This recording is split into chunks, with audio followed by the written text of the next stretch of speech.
Kaj se dogaja z zrakom v Sloveniji? Onesnaževanje zraka je globalni problem, ki lahko vpliva na zdravje ljudi in živali ter okolje.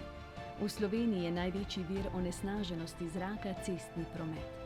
Ta v mestnih središčih povzroča onesnaženje zraka z delci PM10 in PM2,5 ter dušikovimi oksidi.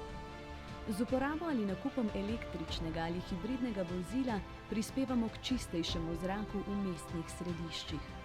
Individualna kurišča zaradi uporabe lesne biomase za izgorevanje povzročajo visoke ravni delcev PM10 in PM2,5.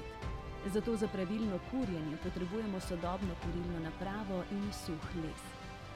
Žveplov dioksid, ki je bil desetletja največji onesnaževalec zraka, danes ni več problematičen. K zmanjšanju so prispevali ukrepi, kot so izboljšanje energetske učinkovitosti, zamenjava trdnega fosilnega goriva z zemeljskim plinom in obnovljivimi viri energije.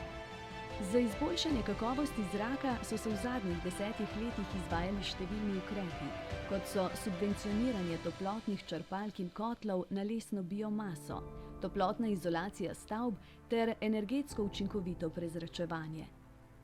Tvoje odločitve res spreminjajo svet.